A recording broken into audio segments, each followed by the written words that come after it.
Representative, does everybody have the DE1 amendment? Okay. No. Did you get it? Oh, yeah. Any questions on the DE1 amendment? Mr. Hines, would you address this legislation? Sure, Mr. Chairman. Steve Hines from House Research. The Representative Freiberg gave an accurate description of the bill. It basically achieves the intended result by granting an abatement for taxes payable in the year that the veteran qualifies for the exclusion, or the property qualifies for the exclusion once the veteran acquires it, or acquires the property or becomes disabled. And it basically prorates their tax for that year based on the number of months before the veteran took possession and after, and provides an abatement mechanism, and then also provides for state reimbursement for the abatement so that the local jurisdictions are not out any money, but the state is on the hook to pay for that abatement just in the first year. Then after, in subsequent years, nothing was changed. And we may need to clarify that language a little bit, but from talking to the Department of Revenue, but we will. And Mr. Hines, is this something that people get caught up in? Is this something that occurs quite often? Mr. Chairman, I believe that it does happen with some regularity. I haven't heard of it too often, but I believe in talking to the Department of Revenue, it has come up from time to time, and I don't know if Representative Freiberg has heard cases, or if maybe you have. I have not heard too many, but I mean, each time it's going to be a factor that, I guess there are a fair amount of calls where people ask, do they really have to wait this long before I get the benefit? And this would allow it to kick in immediately. Okay. Okay, Representative Freiberg, do you have any other comments on that? Oh, I was just going to, thank you, Mr. Chair. I was just going to say, in response to your question, yes, we did speak to the Department of Revenue a bit, and they said that when disabled veterans have an issue, it's because of the problem in the tax year, not so much the assessment year. So that's the amendment was drafted to address that issue instead. Okay. Yes, Representative? First of all, Mr. Chair, I don't think we've had on the DE amendment. If that's the wishes of the author, maybe get it in the form that the author wants, and then I can proceed with questions. Okay. With that, then, I move that we bring before the DE1 amendment of House File 3118. All in favor of adopting the amendment? All in favor? Aye. Aye. Opposed? Yes, Representative Driscoll. Thank you, Mr. Chair. I kind of have a series of questions I think that might help with clarification for members on this. Mr. Hines or Representative Freiberg, right now, if I understand this, July 1st, and we'll use the current year that we're in right now, so July 1st of 2016 is when a veteran would have to apply or notify the county of their intent to take advantage of the exclusion. Is that correct? For taxes payable in the tax year 2017 on that property?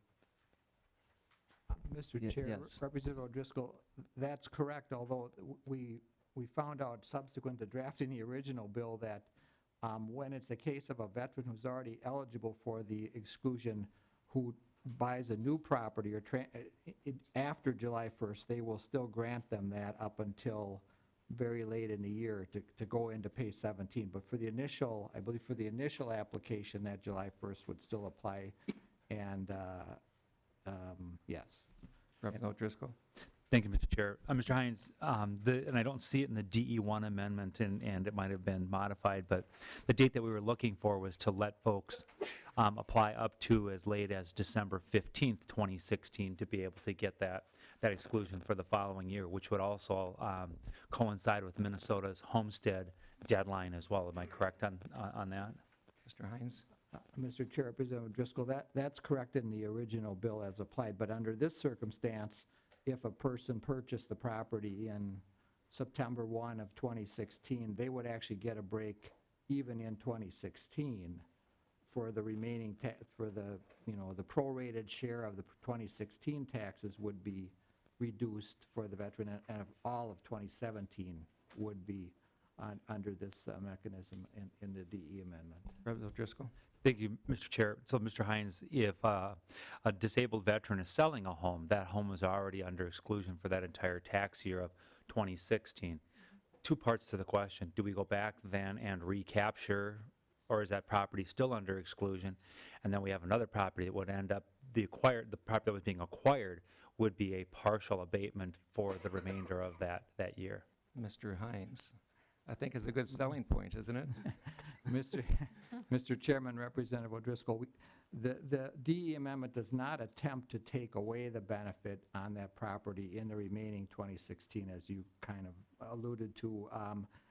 It seemed like that would be a difficult to even imagine administratively how you would issue a new property tax statement to go into effect.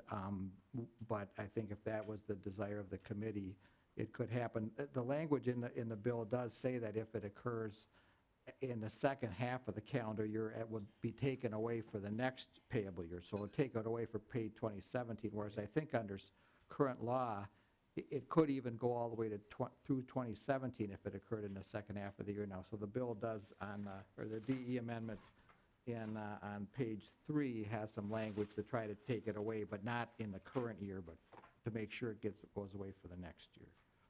Representative Driscoll? Well, thank you, Mr. Chair, and I don't mean to belabor this, but this is an important point. I think our overall goal is to make sure that the veteran who chooses to sell a home for whatever reason doesn't get penalized by acquiring another home and having to be subject to property taxes on it. And I think that's the genesis behind Representative Freiberg's bill, which I think is good because you had it in one property and your needs may have changed and you have to sell that property, but you still want to or need a place to live.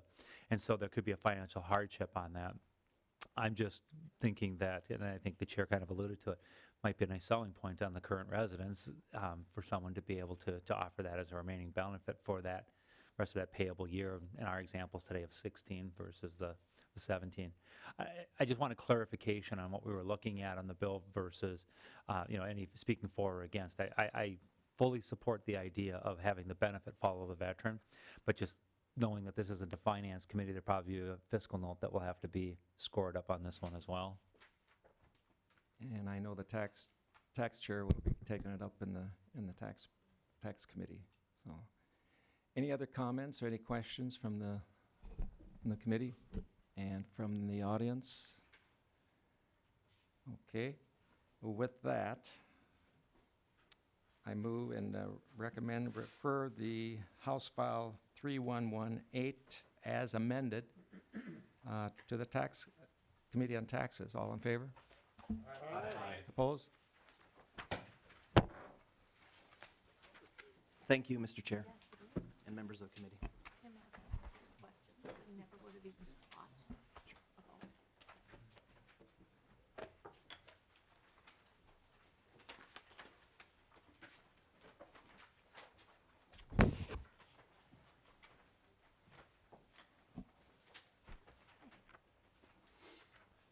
Next up, we have House File 3167.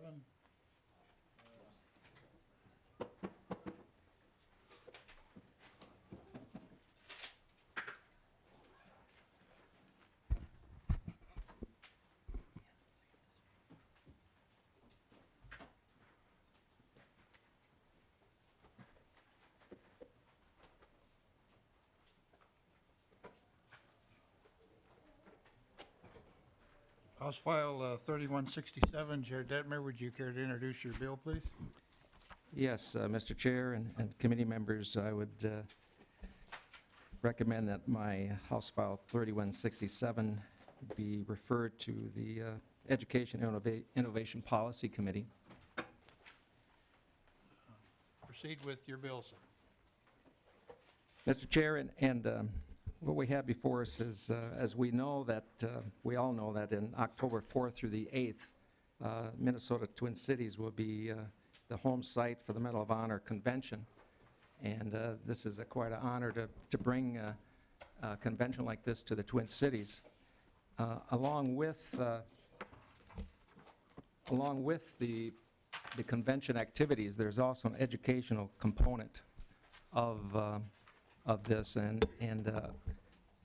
the bill that we have before us is to together an education program that can be administered to the different school districts around the state. It's not a mandate that they have to have this type of education program, but it's on character building. And as we know that the Medal of Honor Convention brings forth many men, veterans who have earned this honor, the highest military honor that you could receive. And character building is very important, and character does matter. So with me today, is going to talk about this important character building program, has Liz Dapp here. She's the chair of the Medal of Honor, Twin Cities, and also Tiffany Kowaleski is the chief of staff of this committee. So I'd like to introduce them. Welcome to the committee, and if you would introduce yourself for the record, please. Yes, thank you, Mr. Chair. Thank you, Representative Hancock. My name is Liz Dapp, and I am the chairwoman of the Medal of Honor Convention Twin Cities, to be coming to the Twin Cities October 4th through the 8th of 2016. And next to me is Tiffany Kowaleski, my chief of staff, who is heading up our education initiative. Do you want to talk about the convention first? Okay, so during the convention, the whole reason for the education portion of this is because we know that the convention is going to come and go, and we want to make sure that there's lasting impact in the Twin Cities community and throughout the entire state of Minnesota. When I was in Knoxville, Tennessee for the 2014 convention, it was the most inspiring and almost overwhelming experience I've ever had, which caused me to come back to Minnesota and start putting together a bid to bring the convention to the Twin Cities. Last year, actually almost a year ago on Wednesday, will be the anniversary of us winning the bid. And so basically what we want to do is prolong the impact, make the stories and the legacies of the Medal of Honor recipients, be part of our everyday life throughout the community. We want to inspire our future leaders, the kids who are eventually going to become you guys, So that is why we are wanting to put the CDP, the Character Development Program that is sponsored by the Medal of Honor Foundation, into all of our schools. I will let Tiffany Kowaleski take over from here. Which one? Good afternoon. Sam, if you could cue the video for us, that would be great. What we're going to show right now is a video from the Congressional Medal of Honor Foundation. It will give you a brief description of what the Character Development Program is and of how it will tie our youth and our community with our veterans and with all of us in the state of Minnesota and our nation of being the next generation of the pillars of our future.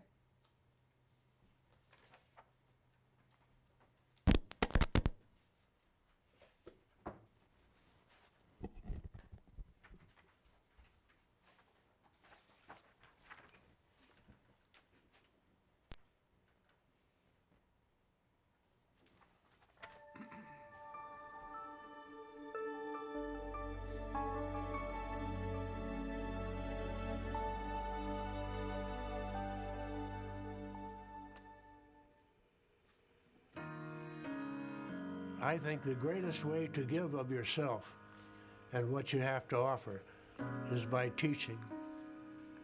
Trying to explain that the worst thing that can happen to a human being is to have to take the life of another human being. You will never, ever forget it. How do you teach character? What's the best way to teach character education to young people today?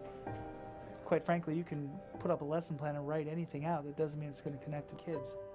Each Medal of Honor recipient is just like a regular person. You take away things that they've been through and their personal experiences, and you apply them to your own life. And it's like, once you can do that, it's just, you and that person make a connection.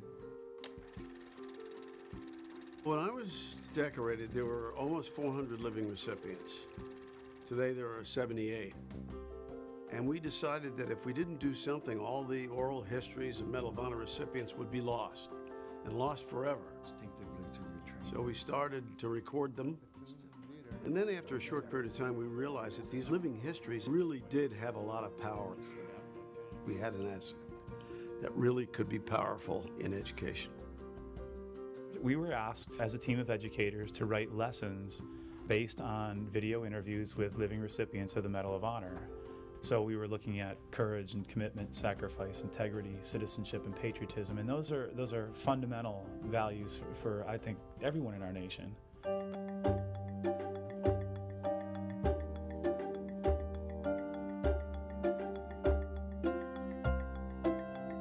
We have in the Medal of Honor Society individuals who have had unique experiences. And the best way for any young person to learn is through the experiences of others. I've never seen before or since anything like what happened. We've grown dramatically in our ability to get to kids. We're in 38 states, and I think that the curriculum is involved in teaching something like 9 million kids. Not enough.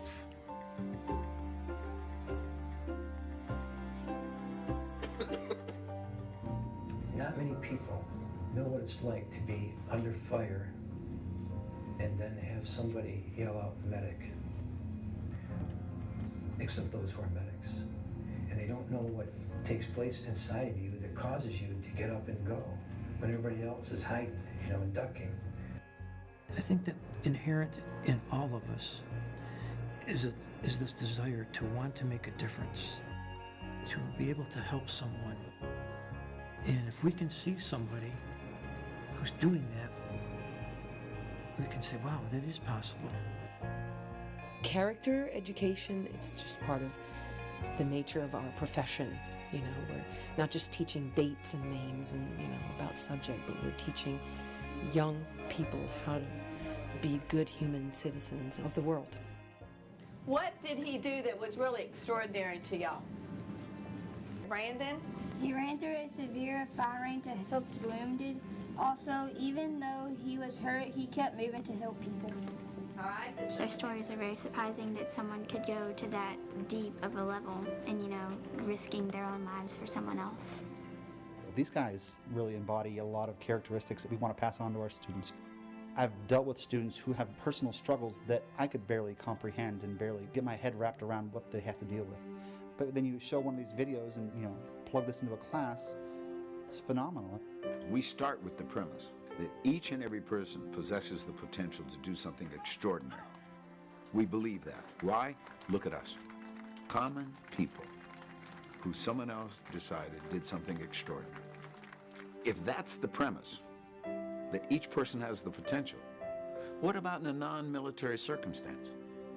Isn't it not appropriate for us to recognize those people?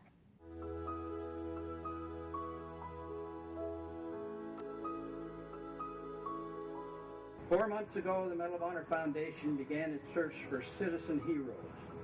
That's everyday people who became extraordinary. The Citizen Honors is an annual recognition of American citizens who've gone above and beyond in their own personal actions in their communities. If we could figure out a way to educate young people as they're growing up, that each person they meet has the potential to change the world, then we've accomplished something. Why I am here is because I wear this medal around my neck. It's not mine, doesn't belong to me. I hold it for all those men and women that, when asked, stood. They have stood for something more than themselves. Each of the recipients tells a story of someone impacting them. Someone in their life influenced them to do the actions that they did. So I think we can learn character, and we learn it from the people around us, and that includes our teachers. Education's the single most important thing we can do to affect the future, not just the future of these kids, but the future of the United States of America. And we think through the Character Development Program and Citizen Honors Program that we will be able to reach into the future and change the lives of these kids.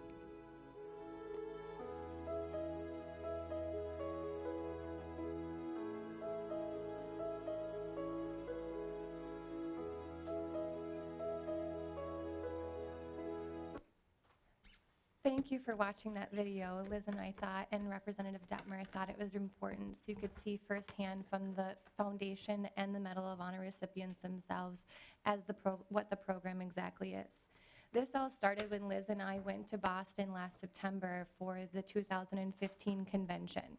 And Liz and I sat down with as many recipients and their loved ones as we could and asked them what was the most important thing about this convention that they liked to go to. There's a lot of pomp and circumstance, especially in Boston, and it was all fun and whatnot, but ultimately they said school visits. And watching the school visits was something extraordinary. To watch the students learn the CDP before the recipients came and to meet a real-life hero was something extraordinary to watch. So we came back, Liz and I, and we decided that we wanted to use the Character Development Program and the Education Initiative as a platform for this entire convention, because we as the state of Minnesota invest in our youth in this state more than any other, and we're very proud to have education as a forefront in our state. So we did a statewide initiative and reached out to Representative Detmer about implementing the CDP as a recommendation for character building in the state. This isn't something that is mandatory, and the best part is that it's fiscally free. It is funded by the Congressional Medal of Honor Foundation entirely across the United States. And this would not serve as the only character program in the state. This can act as a supplemental, or it can act entirely on itself also. So far, we have 2 trainings set up in April for teacher trainings, April 11th and 12th. We are happy to say that the April 12th training is completely full, and the April 11th training is almost there. Collectively, over the state of Minnesota, we have over 50 schools that are genuinely interested and are looking to adopt the CDP, with a handful of entire districts. Those districts will then have a Medal of Honor recipient fly in just for their district to teach their teachers only. Then, once we get the trainings over with in April, and hopefully if this amendment can go through, we're going to have another set of trainings in September before the October 4th through the 8th convention to do one last push to see if we can get the rest of the state to attend the trainings. That's September 20th and 21st. Once the convention comes, it's going to be fabulous, and the 15 school or youth visits are going to be phenomenal, and we're going to have media coverage on them and showcase them as much as we can. But once the convention is gone, then what? At least we now have the CDP, and the Medal of Honor won't be forgotten, and we'll have the pillars of the 6 characteristics of the Medal of Honor here in our state within every youth. So it's very important to us to include this in the amendment as a fiscally free amendment and a way to not have our state forget about it. This is a grassroots program that has grown across our country, and now they're coming back to the states that have adopted this in some form, and they're doing follow-up trainings. So there is always continuing education. So between the follow-up trainings, the monthly, once a month live webinars where the classes can interact live with the Medal of Honor recipient. I do it every month. It's very nice. The recipients speak back exactly to the questions, and they'll say, well, Sarah, in Miss Johnson's class, that's a very great question. And it's a wonderful interactive tool. Along with the trainings, the teachers, each teacher educator will receive one of these CDP. It's a full curriculum that is developed by teachers. They all have about 45-minute lesson plans with all of the necessary tools. In front of you today is a black box with a flash drive key. Each of you have all of the vignettes of this curriculum, and it's for you to keep, and if you have any interest of viewing them, they're absolutely wonderful. I'm trying to think of, and of course, all of the online resources through the foundation are available to the teachers also. I think I've pretty much summed it up, and if you have any questions, we'd be happy to answer. Any questions from the committee? Yes, Representative Driscoll? Oh, thank you, Mr. Chair. Thank you very much for your presentation. You said there were 50 schools that were participating in the program. Thank you, Mr. Chair and Mr. Representative. It is 50 schools for the training that they're signed up for the training right now. Mr. Representative? At the risk of not knowing where my districts are, I'd like to know if that list can be made available so we can see Yeah, who's on board and who's not. I can let you know now if you want. Because legislators may be able to be influential in raising that issue in their districts if it's not too late, so. Thank you, Mr. Chair. and Mr. You want to read the 50 schools? Is that what you? Mr. Chair, I don't know if you necessarily have to read it, but if there's a way that we can get a copy of that out to the I would committee members. suggest that we could perhaps get a copy of those to the committee members. That would be great. Representative, Mr. Chair, I'm sorry. Representative Detmer had just pointed out that there is no limit to the amount of schools or districts that can sign up for this. If we need to set up additional trainings, the foundation has already hired additional trainers just for our state because of the amazing impact it's already taken off. Representative Pugh. Thank you, Mr. Chair, and thank you for your excellent presentation. The video was awesome. My question is with regard to the schools and the content of the materials. Wondering if there's age-specific curriculum, and what does that look like? Thank you, Mr. Chair and Representative Pugh. That is a very good question. Right now, this curriculum right here is for the secondary, for middle school and high schools. And after we came back from Boston, I personally have small elementary age children, and so does Ms. Dapp. And we came back and said, why isn't this in elementary schools? They love a hero more than anyone else. And so we went and talked to the foundation about it, and they said, funny you should ask, we've been working on it, and we just haven't had a platform. So during the October 4th through the 8th convention, we will be launching the elementary curriculum during that time. Representative? Thank you, Mr. Chair. That's fantastic. I'm thrilled about that. I agree with you completely. Any other questions from the committee? Anyone in the audience would wish to testify on the bill? Representative Detmer? Well, again, as an educator myself for 34 years, anytime that we have somebody that would come into the school dealing with character building and so forth was a big plus. And I think anytime we can look at this type of character building program that we have with the Medal of Honor, we have some heroes out there, and I believe there's 78 currently living Medal of Honor winners, awardees in the United States, and we probably expect 50 plus to attend the convention here in Minnesota.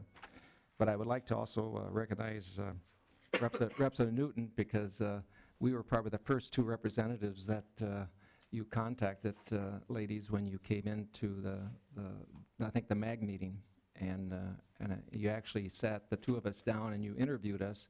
And did you use that interview out in Boston? Mr. Chair and Representative Detmer, yes, we did when we presented to the Board of Directors for the Society. We did use the testimonies that the two of you gave, along with some testimonies from, my mom, who gave a great one. She is a nurse, and also a lobbyist. So it went over very well, we'll just say. We had 14 letters of support to bring the convention to the Twin Cities, which is the most that they've ever seen. Many of our veteran organizations we have to thank for that. And then we also had the most comprehensive bid proposal package that they have ever seen. So overall, it was a very good presentation, I think, and they are extremely excited. They're not worried at all about what's going to happen in Minnesota because everybody has been so great. Mr. Chair, I'd like to renew, if there's no other questions, I'd like to renew my motion that House File 3167 be referred to the Education Committee policy. All in favor, say aye. Aye. Opposed? Thank you. Next before us is House File 2342.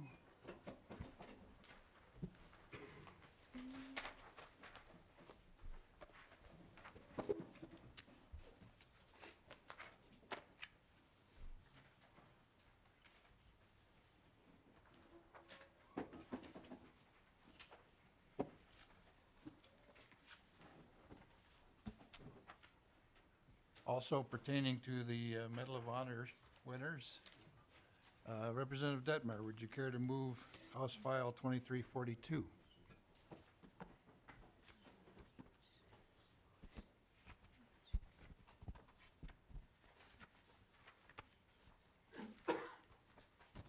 Just finding my notes here.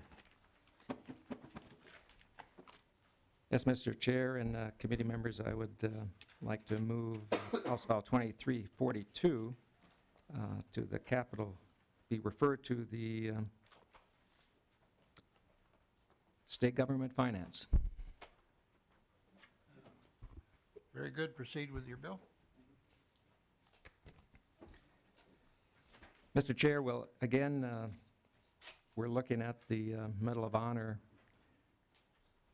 issue here. Right now, I have Mr.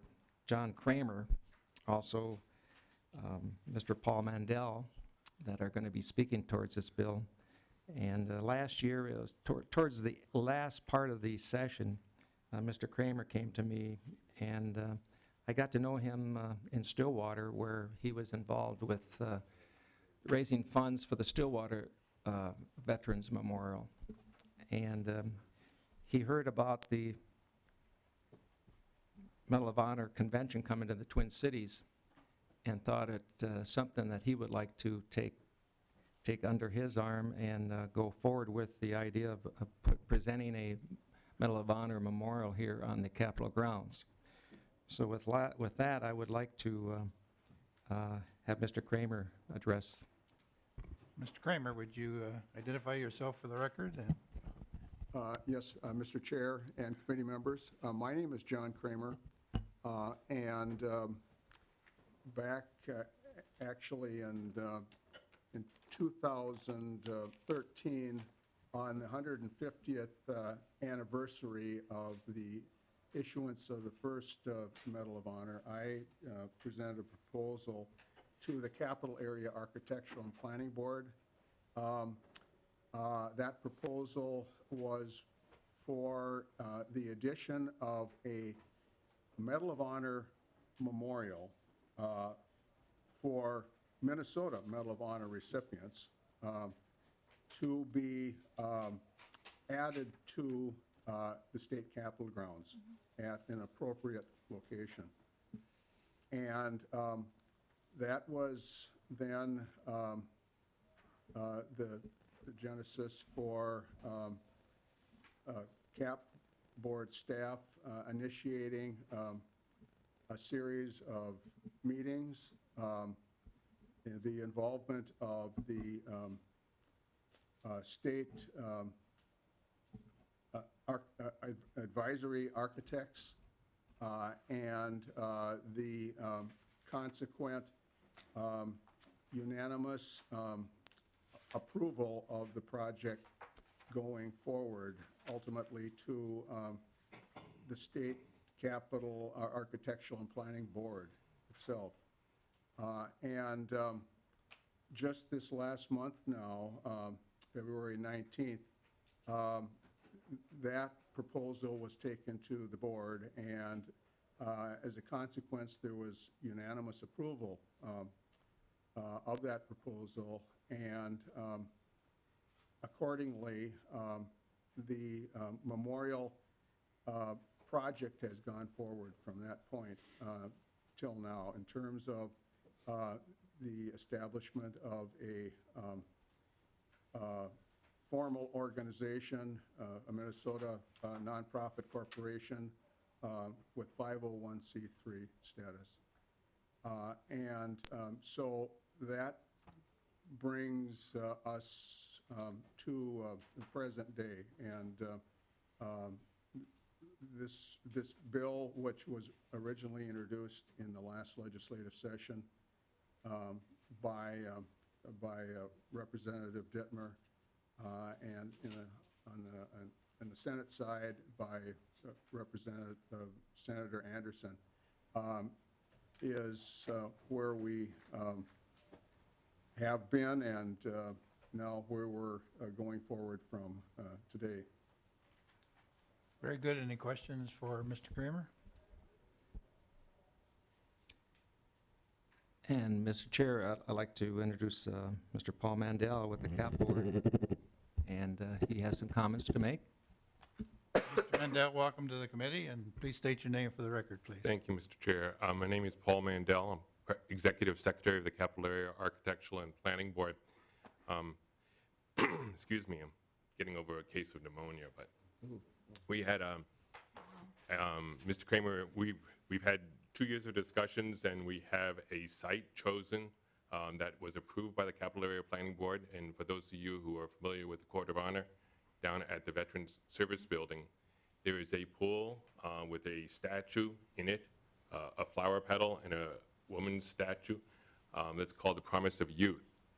And that pool was repaired back in 1997, and within a few years proceeded to started a leak, so it's been non-functioning since then.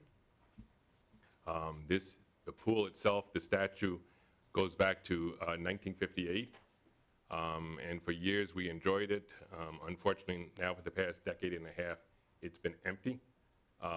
And in working with the client group and with our architectural advisors, the board has approved that pool site for repurposing as a water feature. The entire surround of the pool would be the site eligible. We have started an RFQ process that will develop into a full RFP and a design competition with architects, engineers, and planners, landscape architects, et cetera, submitting their proposals. The statue would remain because that was part of that was partly dedicated as part of the building and the grounds when the Veterans Building was completed. The pool will be repurposed with some sort of a water feature, not necessarily a deep water feature like we had in the past. And in talking with the client group and with the author, virtually all the memorials on the Capitol grounds, with the exception of the military family tribute, which was completely privately financed, has generally had seed money from the state appropriation. And while this current bill in its current form does not have any money, it would be our advice with the author's agreement that there'd be $150,000 in bond monies appropriated to this purpose. One, that helps to generate private donations and foundation and others. And two, it gets it on the way. Like I said, we will have a design competition that will be completed in time for the unveiling of the design for the October convention, which would be a prime opportunity to do some fundraising also. Over time, what we've done, what we've learned from in the past is that we do not contract with the design team until all the funds have been raised. We also require a 20% maintenance fund so that in ordinary or extraordinary circumstances that need repairs, the state does not have the wherewithal to take care of. So 20% of the construction budget, and given that it's going to be partly a water feature, it could run up as high as $500,000 to $600,000. And so it would be our advice, based on our experience, that we'd ask that $150,000, and I know this isn't the committee to do that, but we would like to recommend that that would be a helpful way to get this started and to help get the private fundraising, because it's going to be a major effort. Yeah, Mr. Mandel, I would agree with you. I think we can discuss some recommendations. We are in the Finance Committee, and I think that amendment could come with when it goes to State Gov Finance. Any other Any questions for Mr. Mendel?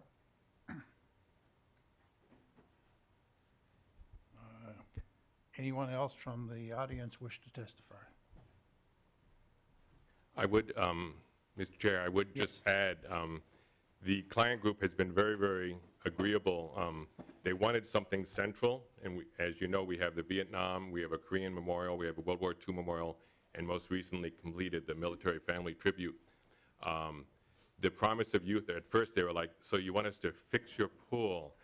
And when we talked to them about the statue and the promise of youth, they immediately connected it to this whole, what you just heard about in the past testimony, connecting it to the youth and making the connection of youth, because that's where we get our future leaders from.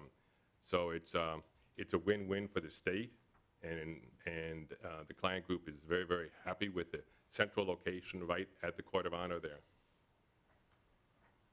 Yes, I would agree. Representative Detmer?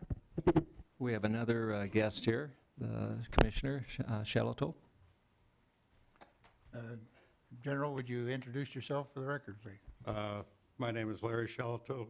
I'm acting as a private citizen at this. I'm not speaking for the administration. I'm speaking for myself. And I have been in the Veteran Service Building now for about, let's see, 7 + 5, so it's 13 years. And ever since the dedication of the World War II Memorial, I have seen families, at least 3 generations, there, right after the first World War II Memorial was open for 6 months, on weekends, any day, because I lived on the 4th floor at that time. I would see the 3-generation families there, and the passing of history, it becomes extremely important. This is personally important to me because my 3rd grade classmate and the person I got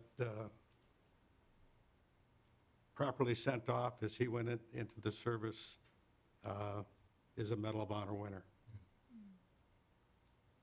As a Vietnam veteran, I have seen a lot of things, and the ability to honor and reflect on something that's symbolic as this, or the sacrifice of so many, is extremely important.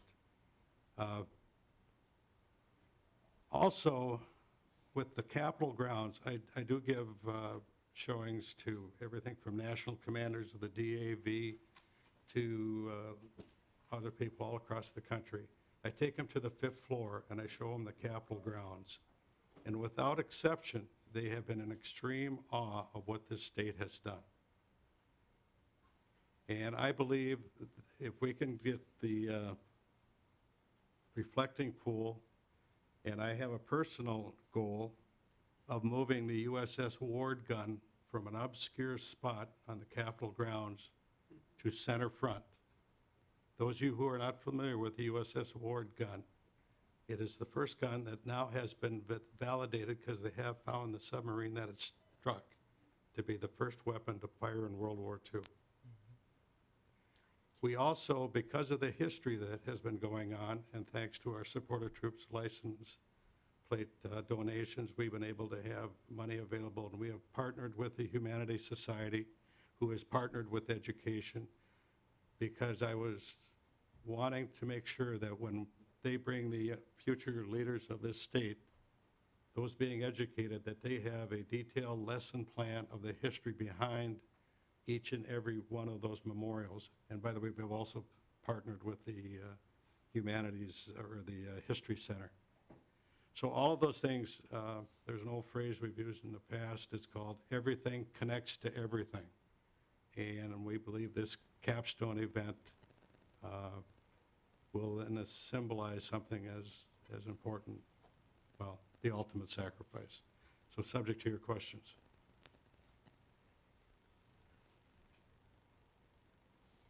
Well said. Thank you for your testimony. By the way, yes, may I add one more thing? The research that they're done, this is not an easy task. For example, I've lived my entire life in Minnesota except for about 3 days when I was born in Fargo, North Dakota. If I were to have won the Medal of Honor, I would have been listed as North Dakota. Or if they didn't use the place of birth, they would put the place of induction. I got inducted in Fargo, North Dakota as a good old Moorhead boy. So you got Fargo, you got Sioux Falls, so this is going to take a lot of time and effort and research and so forth. But right now we know of 55 Medal of Honor winners from Minnesota, or is it 72, or 52? Or 55, and there's 72 that claim Minnesota or have roots in Minnesota. So it's going to be a significant task involved. Thank you. Thank you. Representative Detmer. You have anything else to say? Mr. Kramer has a couple more things to say. Mr. Chair and committee members, I had just wanted to add one additional comment, or maybe several, but we'll start out with one. We have one living Medal of Honor recipient out of the 72 that was mentioned.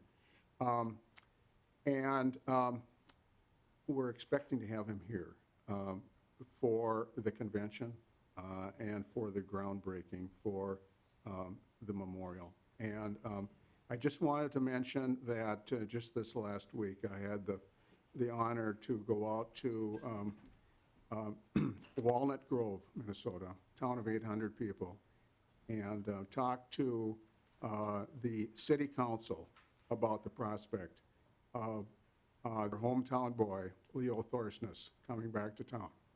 And needless to say, it was quite an emotional evening at the city council chambers. First showing a DVD like the one you just saw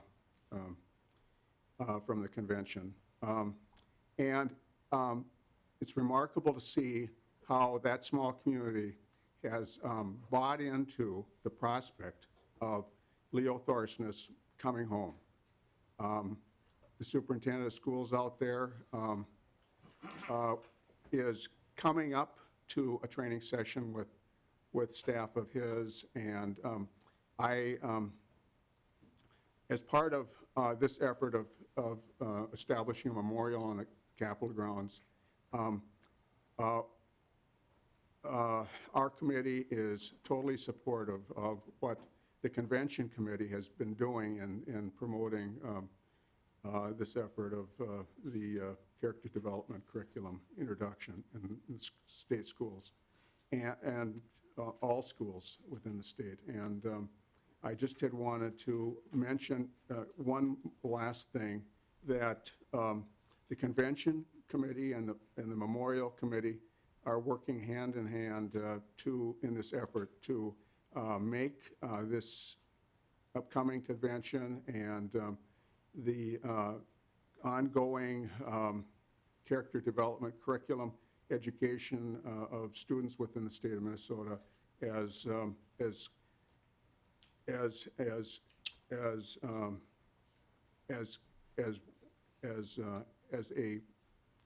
complete and as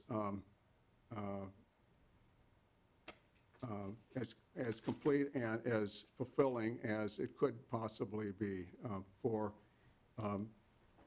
everyone involved and all the citizens that will come to experience the convention and the memorial as well. And thank you, Mr. Kramer, for your words and your work. We appreciate that. And Representative. Well, Mr. Chair and committee members, again, I'd like to thank Mr. Kramer and Mr. Bandel and Commissioner Shellito for his personal comments.